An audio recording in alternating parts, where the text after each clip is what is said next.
आदाब दोस्तों, जैसा कि आप जानते हैं मैं doctor Mubeen M Rahman, advance cardiac life support trained from American Heart Association. दिल की समस्याएं, दिल की बीमारियां सर्दी के सीज़न में बढ़ जाती हैं। आइए दोस्तों, आइए आज इसी टॉपिक में हम बात करते हैं।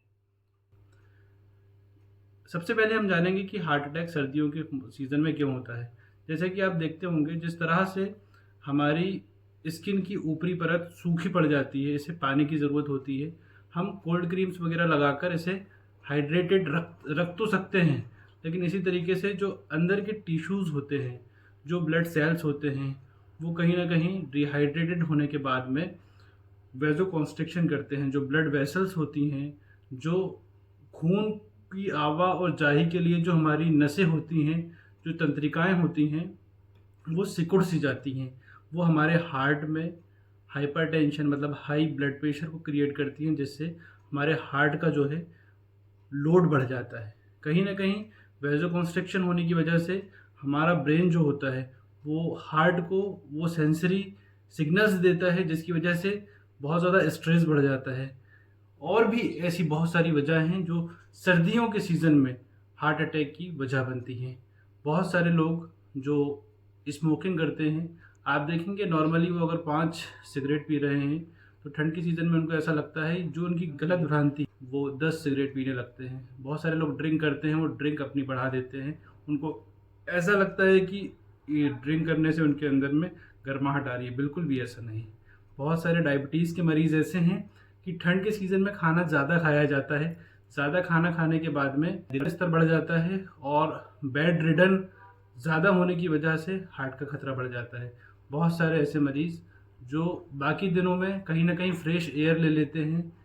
फ्रेश एयर लेने के बाद में उनके जो लंग्स होते हैं, उसकी स्थिति काफ़ी अच्छी सुधर जाती है। लेकिन क्योंकि ये आजकल सेडेंटरी लाइफ स्टाइल, दवा लिए और सो गए, तो इसकी वजह और ये ओबेसिटी बढ़ने की वजह से कोलेस्ट्रॉल बढ़ता है। और जब बॉडी में कोलेस्ट्रॉल बढ़ता है, तो कहीं ना कहीं जो हमारी वीन्स होती हैं, जो आर्टरीज होती हैं, जो ब्लड की जो रक्त वाहिकाएँ होती हैं, उन पे प्लेग जम जाता है। प्लेग जमने की वजह है। और हिंदुस्तान में आप देखेंगे कि ये फेस्टिवल का सीज़न है। ये ऐसा सीज़न है, इसे हेल्दी सीज़न के नाम पे लोग फेस्टिवल मनाते हैं, शादियाँ होती हैं। बहुत ज़्यादा साल्टी फूड्स, बहुत ज़्यादा स्पाइसी फूड्स लेने के बाद में घर में आकर सो जाते हैं। बहुत बड़ी वजह, बहुत बड़ी वजह जिसे हम नज़रअंदाज करते हैं, वो डिहाइड्रेशन है। क्योंकि सर्दियों के सीज़न में पानी प्यास का एहसास भी नहीं होता है, और कहीं ना कहीं बॉडी में रेनिन एंजियोटेंसिन मैकेनिज्म जो किडनी में होता है, वो कम हो जाता है, जिसकी वजह से भी हार्ट अटैक के खतरे बढ़ जाते हैं। एक और एक मैं हूँ, मेरा एक ऑप्टिमल टेम्परेचर मेंटेन्ड है। मेरे घर में अभी हीटर चल रहा है। कहीं ना कहीं मैं अपने कंफर्टेबल जोन में हूँ। यहाँ से मैं निकलूँगा, पार्किंग में जाऊँगा, मैं 5 जो नसों के सिकुड़ने की एक वजह है, मैं गाड़ी में बैठूँगा, उस पे भी मैंने अपना हीटर चालू किया, फिर मैं अपने ऑफ़िस चले गया, मैं अपने हॉस्पिटल चले गया। बच्चे जो हैं, अब उनके माता-पिता ने स्कूल छोड़ दिया, तो स्कूल में भी वहाँ पर एक ऐसा टेम्परेचर है जो एबनॉर्मल है, ऊपर-नीचे होता है। तो ये भी एक वजह होती है वैसोकंस्ट्रिक्शन की। और कभी आपको कोई ऐसा मरीज़, या आप खुद कभी अगर ऐसा महसूस कर रहे हैं कि आपकी सीने में जलन हो रही है, हल्की सी चुभन भी अगर हो रही है, या आपके लेफ्ट आर्म में या दोनों हाथ में से महसूस हो रहा है, हल्का सा सिर में भारीपन महसूस हो रहा है, कहीं ना कहीं आप इसे ऐसा ले सकते हैं कि एसिडिटी का दर्द है या फिर मसल पेन है। लेकिन दोस्तों, इसे नज़रअंदाज ज़रा भी ना कीजिए। अपने करीबी अपने करीबी अस्पताल में जाइए, वहाँ पर आप ईसीजी कराइए। वहाँ पर कुछ ब्लड टेस्ट होते हैं जो डॉक्टर एडवाइस करेंगे आपको। लिपिड प्रोफाइल होता है, डी डाइमर होता है, ट्रोपोनिन आई होता है, एपोप्रोटीन होता है। बहुत सारी ऐसी जांचें हैं ब्लड टेस्ट की, जो आपको कार्डियक रिस्क से बाहर ला सकती हैं, और आप अपनी सावधानी बरत कर आप पहले ही अपनी जान को बचा लेंगे। जी हाँ दोस्तों, एक सावधानी इलाज से बेहतर है। Prevention is better than cure.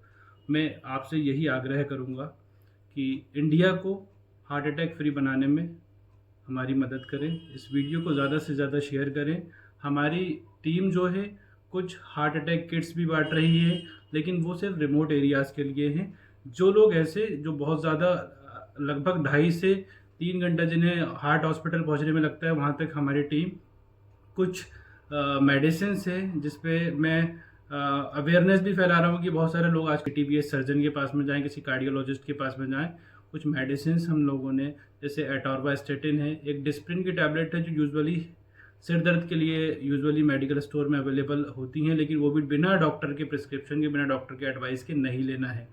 तो वो हम कुछ ऐसे फिजिशियंस के पास में जिनके पास में ईसीजी का सेटअप है, लोग ईसीजी करके डायग्नोस करते हैं कि इस पेशेंट को मायोकार्डियल इन्फेक्शन है या फिर कुछ ऐसी कंडीशन है कि उन्हें एंजाइना बना हुआ है, तो उनको कुछ मेडिसिन देते हैं, जैसे क्लोपिडोग्रेल है, एटॉर्वास्टेटिन है, रोजुवास्टेटिन या फिर और तीसरा जो है एस्प्रिन की टैबलेट हम वहाँ पर किट की फॉर्म में अवेलेबल करवाते हैं। सीपीआर की ट्रेनिंग हम लोग फ्री प्रोवाइड करते हैं। अगर आप भी अपने एरिए में सीपीआर की ट्रेनिंग करवाना चाहते हैं तो आप ज़रूर अपनी फैमिली से बोलकर, अपने दोस्तों से बोलकर इसे ऑर्गेनाइज़ कीजिए। दोस्तों, एक बहुत बड़ा मिथ है इंडिया में कि जो हार्ट अटैक है कि भाई फला की माँ को हुआ था, फला के बाप को हुआ था तो आपको भी होगा। देखिए, ये जो हार्ट की समस्या है, ये कोई जेनेटिक प्रॉब्लम नहीं है। ये डायबिटीज़ और दूसरी जो बीमारियां होती हैं जैसे सिकल सेल एनीमिया, थैलेसीमिया, उस तरीके की बीमारी नहीं है। ये लाइफस्टाइल की प्रॉब्लम है। जो परिवार खाने के बाद में वॉक नहीं करते हैं, जो लोग टेबल जॉब करते हैं, जो लोग चेयर जॉब करते हैं, ज़्यादातर आप देखेंगे उनका कोलेस्ट्रॉल बढ़ जाता है। वो लोग वॉक नहीं करते, इसलिए हार्ट का खतरा उस परिवार में बढ़ जाता है। कोई ये जेनेटिक प्रॉब्लम नहीं। आप नियमित रेगुलर एक्सरसाइज करते हैं, बैलेंस्ड डाइट लेते हैं, प्रॉपर नींद लेते हैं, कोई टेंशन नहीं लेते, तो आप इस खतरे से बच सकते हैं। दोस्तों, ये मेरा एपिसोड 3rd है, लेकिन इसी 3rd एपिसोड का 2nd पार्ट आप ज़रूर देखें। इसे देखना ज़रा भी ना भूलें, और आपकी प्यार, आपका मोहब्बत मुझे बताएगा कि मुझे नेक्स्ट एपिसोड बनाना है या नहीं। आप बताएंगे कमेंट करके कि मुझे वीडियो बनानी चाहिए या नहीं करें।